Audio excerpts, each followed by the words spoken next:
But then the more and more I read about it, and the more I looked into Hazel's character, the more research I did on Hazel's character, the more I thought to myself, okay, you never thought you'd hear me say this, but I'm just going to say it right now.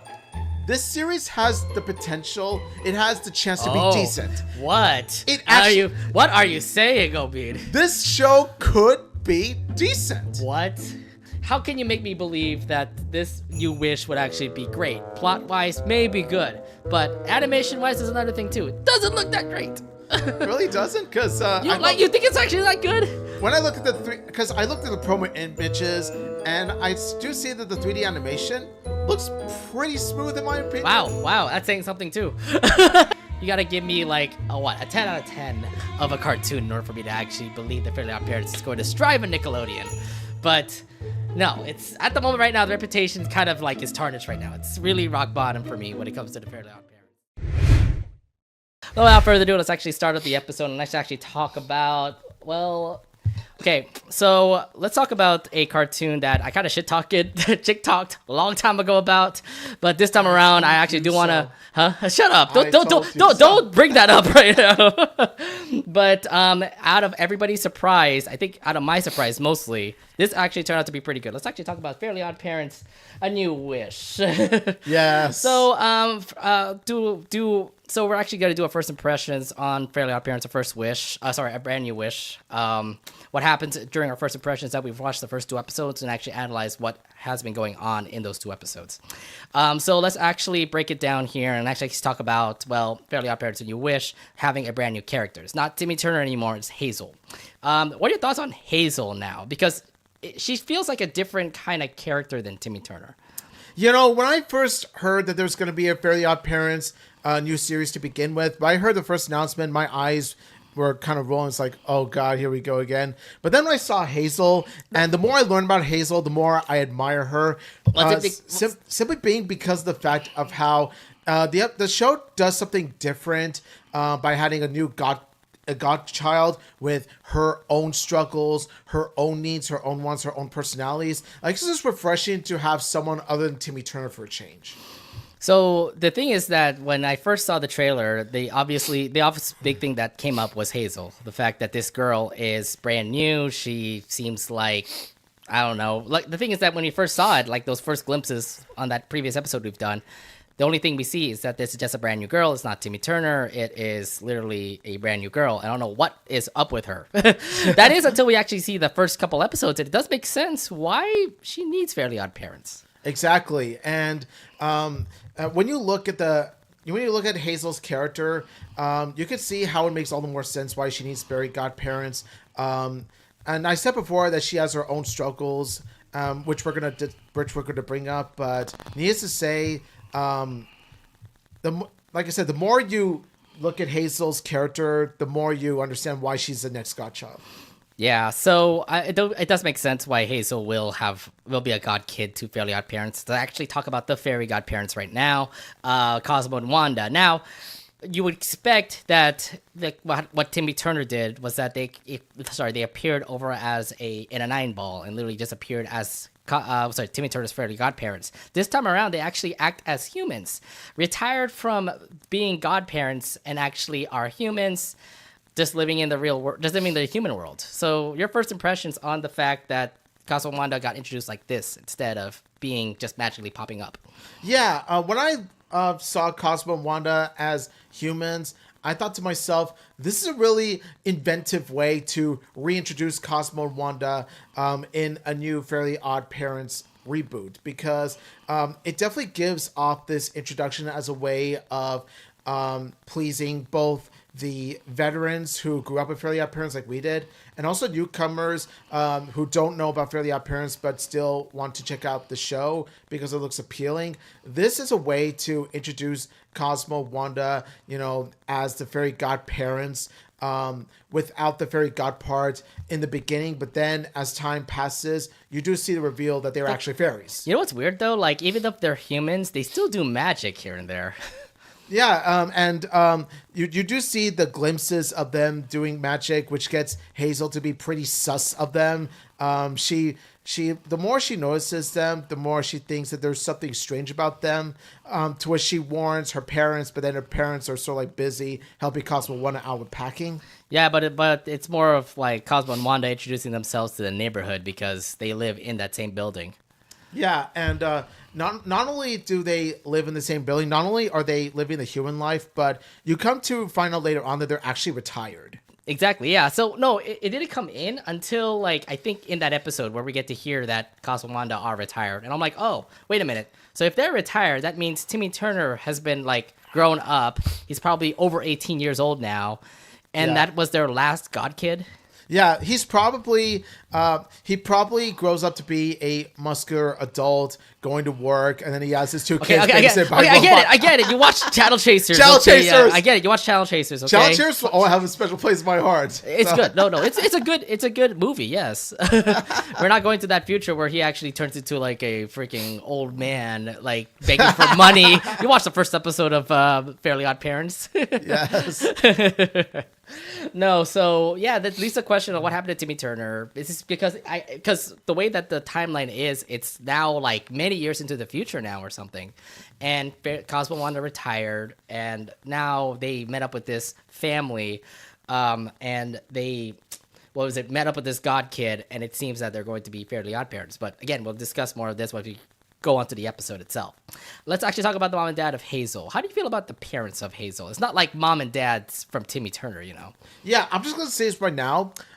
Thank goodness that we have a Fairly Oddparents series in which a godchild's actual parents are actually legitimately caring people towards her. Because you've seen in the old Fairly Oddparents show about how Timmy Turner's parents, they're not that great, to be honest, when you really think about it. Because they always find an excuse to leave Timmy alone with an evil babysitter who, even after she's shown signs of being evil, they still leave him with her because, well, they're off to do their own things and whatnot. This time around, like, Hazel's parents are actually generally, not only are they caring parents, they're actually really intelligent. They really are smart parents. I think one was into, like, psychology or something, and then one is into, like, the oddities, yeah. Like some odd sciences like magic and things of that. Magic. So I have a feeling that Hazel's dad will eventually be sus about Cosmo and Wanda. Oh, they do magic. Ooh, Fairly Oddparents. He will not be like Dizzle Crocker, okay? He won't be like a mad guy like him. No, see, that's what I like about the show is that it takes certain personality traits of old Fairly Oddparents shows and they decide to subvert it. They decide to make different characters with it. And it works out, I would say. You could argue Hazel's dad is the good guy Dizzle Crocker. But if you want to compare it to Timmy Turner's parents are not that interesting. They just do whatever they want to do or something. Like, I know Timmy's dad is an idiot, and Timmy's mom is an idiot too, I would say. Exactly. They're the same character. They're not that distinct. What I liked about Hazel's parents is that they have distinct personalities, they have distinct interests. And I don't think like Timmy's parents actually care for Timmy.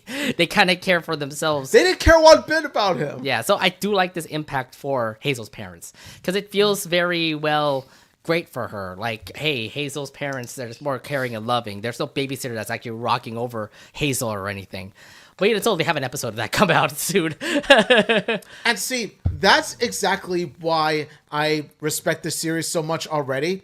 Is because they pretty much bring in like a brand new, different kind of plot. Rather than having Hazel be like the female Timmy Turner with her own babysitter, with her own neglectful parents. No, she actually struggles She actually has her internal struggles, whereas Timmy has his external struggles. Mm-hmm. Hazel has her internal struggles because she's moved to a big city with her family. She's struggling to fit in, especially with the fact that her older brother has moved from college, so now she feels lonely. Mm. It's the internal struggle that she feels. Dude, I mean, from the way I first saw her, she only talks to rocks. She never had friends. Oh, that's disappointing. Yeah, so she had rocks as her companions. I was kind of like bombarded with the fact that Hazel actually has rocks as friends, and it kind of is sad that when she moved over to a brand new town, the only friends that she had were rocks, and the other friend that she had was her brother. We'd never seen him in the first two episodes of A New Wish, but he turns out to be, well, a college kid. He's in college. He cannot have much time to hang out with family. He unfortunately couldn't be able to actually make it in that first episode to hang out with Hazel and his parents. Yeah, which really does frustrate Hazel. Like you can feel how upset that Hazel is, and at the same time she feels frustrated because, well, her brother did promise that he would come over to visit them, but unfortunately there was a thunderstorm that happened, so unfortunately he can't come meet them. You can't commit to going to visit them at all, and it does make sense because, like, say for example, your best friend could be able to make it, and last minute they can't be able to, attend. It makes sense why some people get frustrated, especially with Hazel. I mean, Hazel relied on her brother to become like her best friend, hang out with him, and everything. And if he can't make it, it made sense why she could get frustrated and actually ran away from home. Was thinking about running away from home. If Anthony can't come to me, I'm going to him. There, yeah, exactly. First impressions on Hazel's family. I love Hazel's mom and dad. I do want to see more what they'll do. I know her mom is definitely like looking into your brain, while her dad is looking into all the sciences, like, oh, what's made up and all the oddities. It kind of feels like Stanford from Gravity Falls, right? Sort of like that, and also his fascination. Like there was a report where he even mentioned ghosts and stuff like that. I was saying, Danny Phantom stuff. Now, okay, Jack Fenton. It got me thinking about Jack Fenton. Well, Jack Fenton's an idiot. He can at least be smarter than Jack Fenton. He kind of reminds me of Neil deGrasse Tyson, kind of like that kind of person, but maybe not that wise compared to Neil. Mm-hmm. Yeah. So yeah, his family looks okay. There are other characters that also do pop up. I think one character that I want to bring up is Dimmadome. Wait a minute. There's a Dimmadome in this show? Yep. He's the grandson of Doug Dimmadome, owner of the Dimsdale Dimmadome. Oh, God. I thought we were done with the Dimmadome, but I know that it's a meme. Everybody always brings up Doug Dimmadome, home of the Dimsdale Dimmadome. The Dimmadome name will never die. Let's face it. Okay, but the way that I'm kind of seeing Dev, he's very, rich, because freaking he's a Dimmadome. Yeah. But he's flaunting that richness, Yeah, he's very snobby, very snooty, and very rude to Hazel, and so... Yeah, first impressions in that first episode, he literally was rude to Hazel, saying like, oh, hey, ups... Oh, he literally just called him names. I'm like, oh, poor Hazel, it's your first day, and this is how you impress Hazel by being like that? Yeah, seriously. It's just like, don't you mess with my Hazel, okay? My baby girl Hazel. She's a precious child. She's a precious child. And she also, I feel bad for Hazel. Her first impressions also, like literally sitting down in a bench with wet paint, and then she had to eat in the closet. Oh, no. Yeah, and let me just say that I like the whole voice acting coming from Ashley Crystal Harrison. She really does have fun with the role. No, she's done other roles before, but I know she's having a fun time being Hazel right now. Yeah. Another character I also want to bring up is Jorgen von Strangle. He does come back, by the way. He is still the commander of Fairy World, but he has a different look. He's very old. He's older this time. You can totally see the beard and him in shorts. How do you like the new look for Jorgen von Strangle? Before I get into how much I really love Jorgen in this reboot, I just got to say this. This is a minor nitpick, but how has Jorgen von Strangle aged, but Cosmo and Wanda haven't? Because if you look closely, Cosmo and Wanda look at kind of the same age, whereas Jorgen aged a lot. So you're telling me that Jorgen von Strangle is older than Cosmo and Wanda? I think that's a strong thing to say. Yes. I'm saying that it's weird how Jorgen von Strangle looked much older than he did in the original show, yet Cosmo and Wanda haven't aged a bit. Yeah, I don't know. I talked to the people who made this show. But nitpicks aside, I really admire that they made Jorgen von Strangle a legitimately serious and threatening character that he was in the earlier seasons of Fairly Oddparents, the original, as opposed to just being a goofball again. Like, if you notice that... Well, he kind of felt like a goofball again. Did you remember, like, in the second episode where he literally had to do a dance-off with a freaking robot DJ? Well, here's the thing. Jorgen von Strangle, his goofiness, they used it sparingly in A New Wish and the earlier Fairly Oddparents, whereas in the modern original Fairly Oddparents episodes, they made him... They cranked up his goofiness to 11, and they made him an idiot. I guess, but it feels like an idiot somehow from the first episode we see him in A New Wish. No, but like his idiocy, like I said, it's used sparingly, and his threatening presence comes back. He's still the commander of Fairy World. Like, he's not the ruler of Fairy World, right? He's the toughest fairy in the universe. There you go. He Yeah, commands all that's what I'm saying. He commands all fairies, so he is the commander of Fairy World. I do have to say this though. His silliness is still there. He fucking dabbed in the episode. Oh god. Why do you do? What shirt are you wearing? Oh my god. The perfect occasion. The perfect occasion. Yeah, I just remember some silliness happening here and there, but he does still have like his strong plate of being the commander. So whenever he rules over the fairies, he knows what to do. He's strong as heck and all that jazz. Yeah, it's like he has that tough, threatening, brutish presence. Like it's a combination of his serious side and his funny side. And I'm sitting there like that's how you rewrite Jorgen.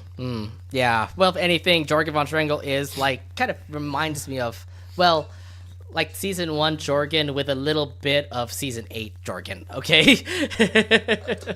I mean, the season 8 Jorgen. He's a very silly. He's like really stupidest. The season 8 Jorgen is there, like sort of, but they mostly show a season 1 side, which is good. Right. So, if anything, again, we've been very impressed in the characters. How about the students that Hazel is attending in that elementary school that she's attending? I'm just gonna say is right now, the students that Hazel meets. Let's look at Jasmine. I really do like Jasmine. Wasn't she the singer that is out of tone or something? Yeah, she's a singer that is out of tone, and she's pretty much this. She's a really cool person to hang out with, and you do see why in the end she comes into Hazel's life, and then we got Win, who is a non-binary character, non-binary rights for the win. So there's a little bit of pride there.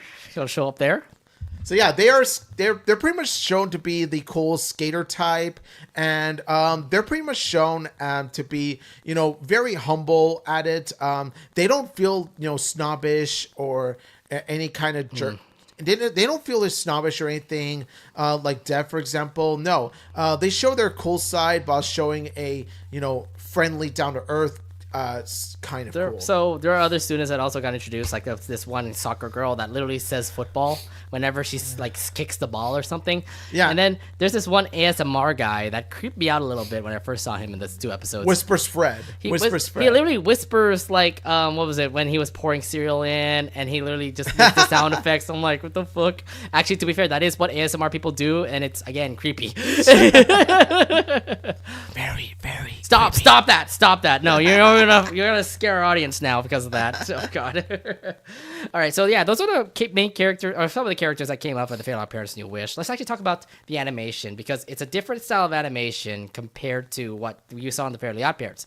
It's 2D animation versus 3D animation or CGI 3D animation that we're seeing in a New Wish. Do you like the change of animation styles here? I really do, because when you look at the animation of this new show, you could see how stylized it is. Like, you could tell that it has its own distinct looking animation. They sort of went with the stylized kind of look. And I gotta say, they really pulled it off in fun colors, because, yeah, it looks distinct from the original show. There are times where the animation could feel a bit stiff. It could use some polishing. I could see that a lot, yeah. But the animation, for the most part, feels very fluent. I think the animation is actually not bad. You can see from their facial expressions, they're totally something from 2D, like Fairly Oddparents. Like, it's not the same as 3D animation like you'll see from Jimmy Neutron, for example. Yeah. But the CG effects of the character design themselves, moving around, them flying around, feels like it's a new way. I kind of compare this kind of animation style to Big Nate, for example. Like, yeah, do you see that kind of like animation style that's kind of like that? A little bit of a dark tone there.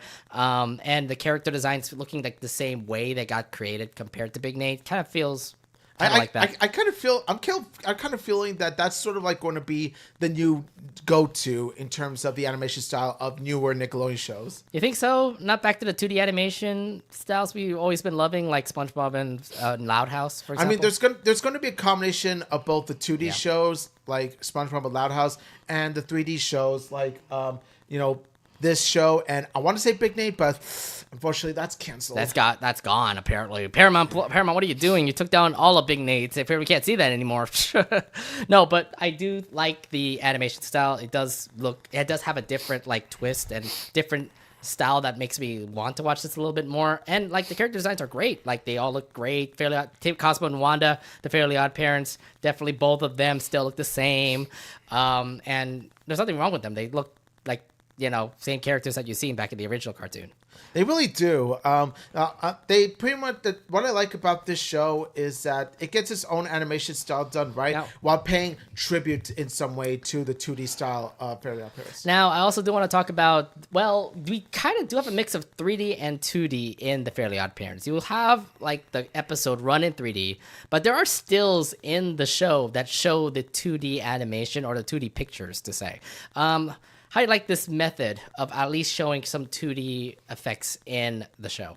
What I like about it is that it may seem a bit uncanny. It may seem a bit off at first because, well, it's pretty much two different animation styles conflicted with each other, but they don't really feel that conflicted because they're the fact of how this 2D animation, was the original go-to in Fairly Odd Parents as a whole. So it's weird when you see a book that they're reading and the cover is literally 2D. Like the character design is literally like a 2D design that you see back in the original Fairly Odd Parents, to say. Not to mention that there's also picture frames. There are images. Dude, did you see like Cosmo and Wanda's house? They apparently have a picture frame of Timmy Turner's bedroom. They miss Timmy Turner. I mean, they know Timmy Turner, so if anything, it's just lodged in his brain.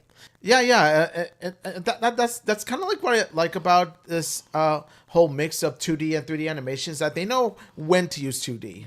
Well, I do like the fact that like they keep it in styles, like they keep it situated in like flashbacks, for example, or like title cards. They do it a lot on the title cards. Yes, they went full on 2D original Fairly Odd Parents look in title cards. Yeah, and I think if anything, the animation style is more on the CGI when it comes to just the cartoon itself, but they do put in the stills of them in 2D animation or in a 2D style. When you look at the stills, say for example, in the first episode, they did give a history of like the Fairly Odd Parents back then, when they were like cavemen, when they were like in the Renaissance era, they're all, and the style of animation they had there was just 2D styles. Like they're all cartoon stills, not like animation stills like what we see in the recent Fairly Odd Parents show.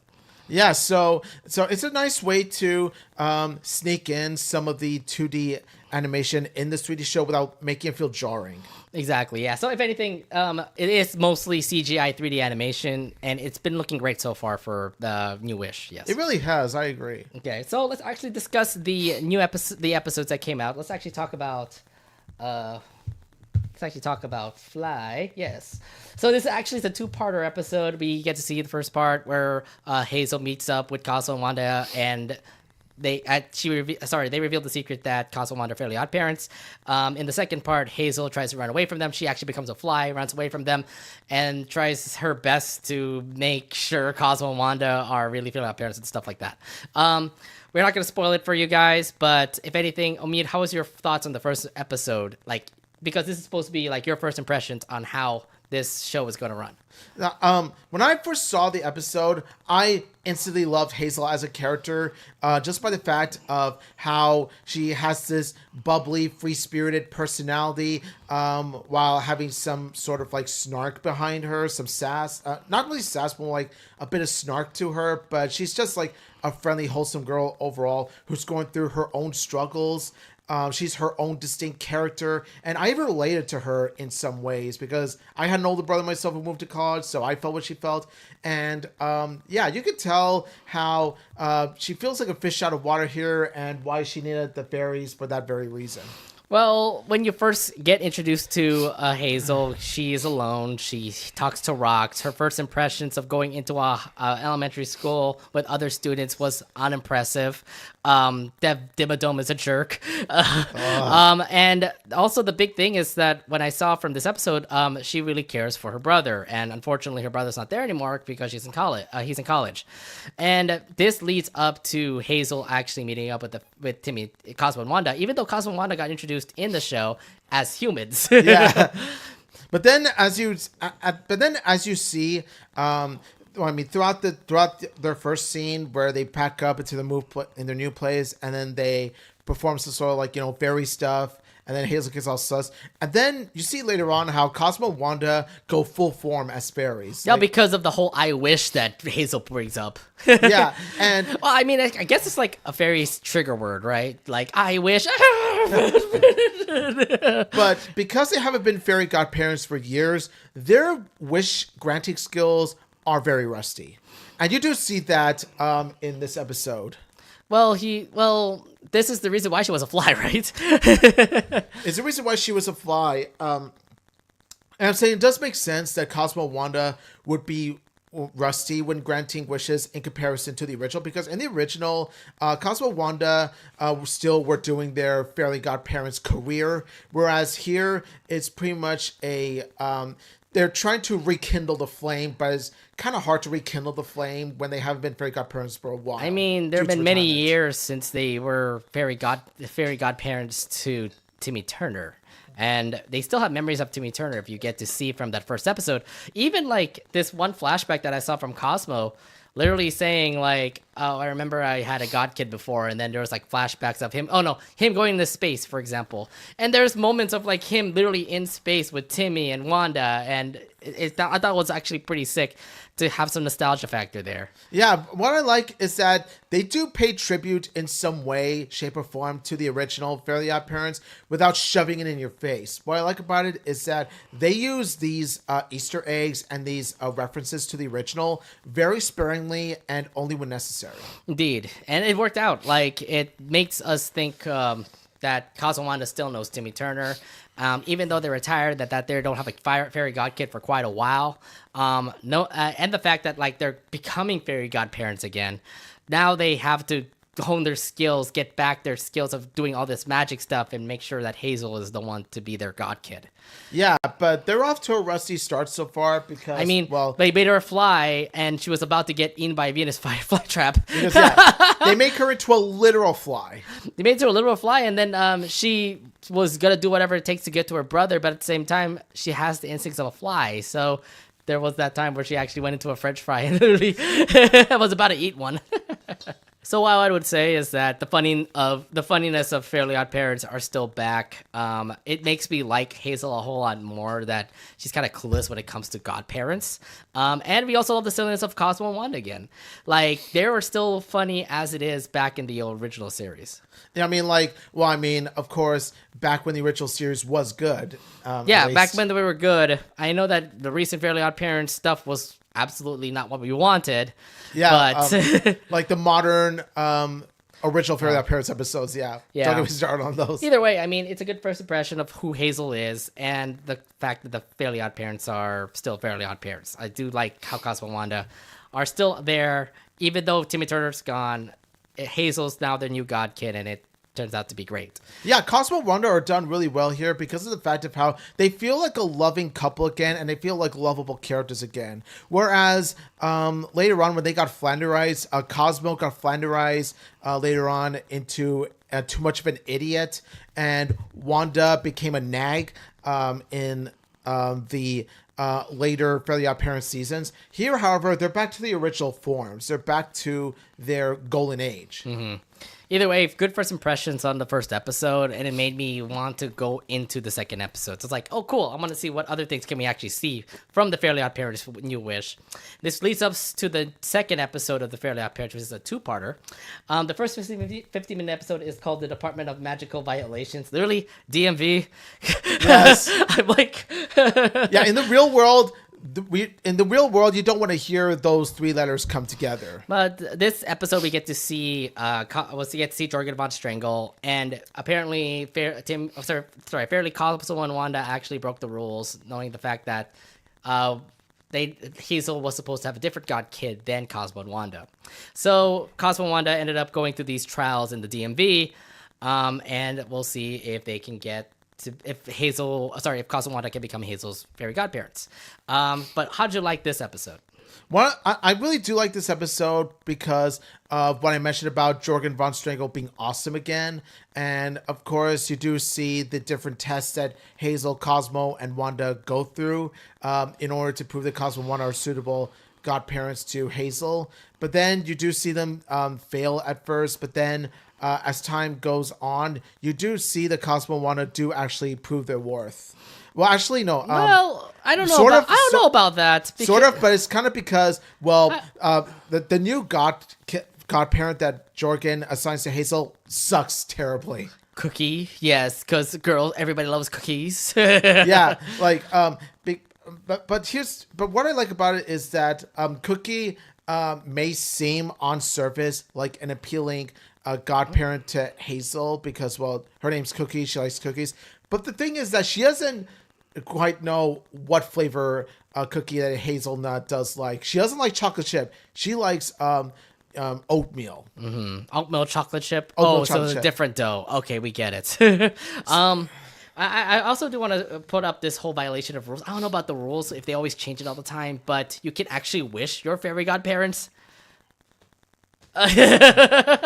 Yeah. I wish Cosmo and Wanda are my fairy godparents, and they brought back Cosmo and Wanda. Yeah, it was as simple as that. But then again, they don't change the rules nearly as much as the later seasons of original FOP did. So yeah, I will say that while Cosmo and Wanda getting back with Hazel, the resolution seemed a bit rushed. I'm just glad that Hazel's back with the right godparents this time around. Well, if anything, I do say that this episode a little bit less impressive compared to the Fly episode from the first episode we saw there.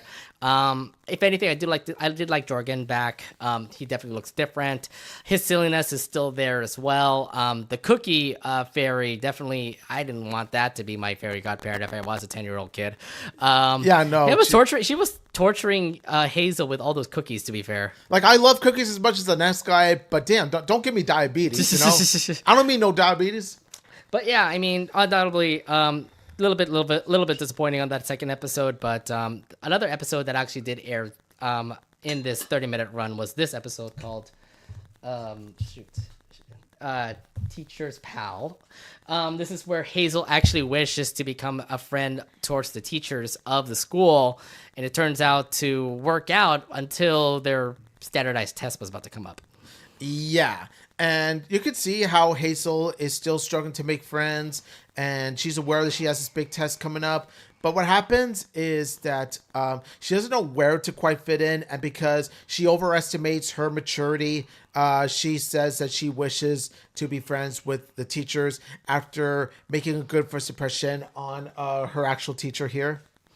Yeah, I don't know. I mean, again, this is kind of... I was looking at like how this episode went. It kind of feels like Hazel still doesn't know how to make friends. She definitely made an embarrassment self to her when she was in the lunchroom. She didn't know how to dance and stuff. She was dancing with a teacher, and then she actually made a wish to become friends with the teachers. And it's weird how the teachers act like kids too.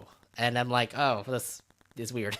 Yeah, it pretty much is, and I think it goes to show a lesson in how, you know, Hazel. I think it's kind of a mature message in of itself, which is ironic considering the fact that it is a message about maturity. It's a mature message about, you know, you may be, you know, mature for your age, but that doesn't mean you're mature enough to be like, you know, an adult, if you know what I mean. Right. Because if you want to be friends with a teacher, they're going to be like adults, talking about things like that they're relating to, like the news, for example, or traffic, or anything big in the school. Yeah. Which I don't think kids were going to talk about. Like, kids will always want to talk about cartoons, anime. Just like us. Yeah, that's what Just we're like doing. Us. And look at us now. Yeah, Hazel realized the flaw, wished it back, and then she started to make new friends in that episode as well. Jasmine started to come in, and it seems that the friendship's about to start there. Yes, and that's when Hazel finds her first legitimate best friend, which is Jasmine, which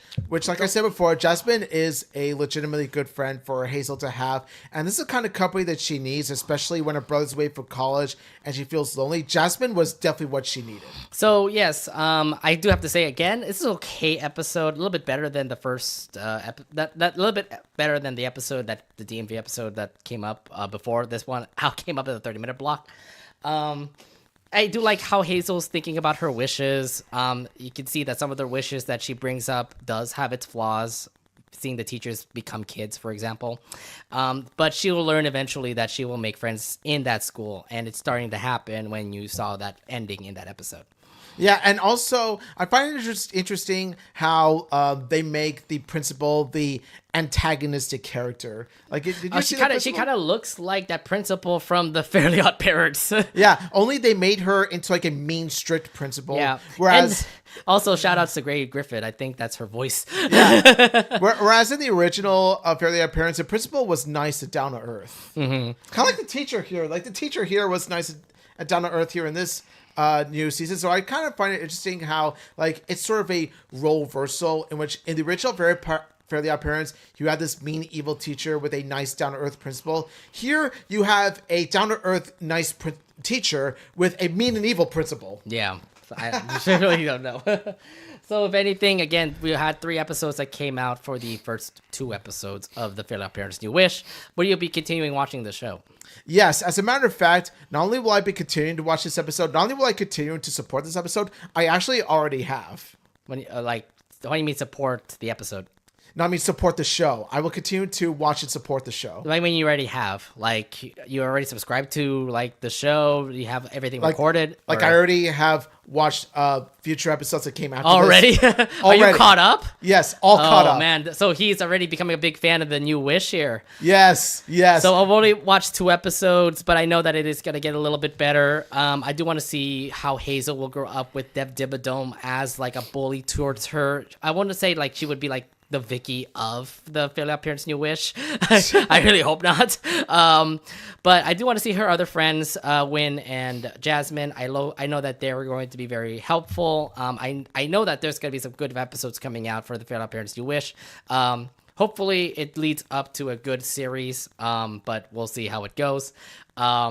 Nothing much to say more about that. You know, I would say this. I look at Dev Dimmadome, and yeah, my first impression's not so great of a character. Like, he's just there to be the rival of Hazel. And then I had a second thought about this. What if they actually redeemed Dev Dimmadome? And I thought to myself, this ain't Disney TVA, okay? This ain't, if it was Disney TVA, Dev would be redeemed. There'll be other episodes where they can redeem him. I mean, you've seen Vicky get redeemed a lot. And not really. Like until she started to become bully again. Yeah, that's what I mean. Like you rarely see a redeemable side of Vicky, and the one time you actually do see a nice Vicky is when she gets that evil bug out of her body. Or more like, there's that thing, but there's also episodes where, like, say for example, that episode where Timmy and Vicky were like frozen together, like in a freaking like mountain together, and they try to survive. Yeah, but that was one time, and even by then she reverts back to being evil. Yeah, she does. And same goes to when Vicky needed like that one guy, and Timmy was trying to help her out, and in the end, Vicky knew that. Well, break up with that guy. Ricky, yeah. Yeah, Vicky. Vicky and Ricky. Yeah. Oh gosh. Either way. No matter what, Fairly Odd Parents New Wish is looking bright right now. And I think it's a brand new light for the Fairly Odd Parents after all the struggles that has been going on in Nickelodeon's history. So I do wish the Fairly Odd Parents the best. I will be continuing watching the series. Fairly Odd Parents New Wish is airing on Nickelodeon right now.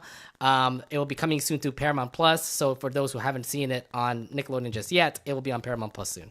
Yeah, so get yourselves ready, and we wished for a legitimately good Fairly Odd Parents show, and our wish has just been granted.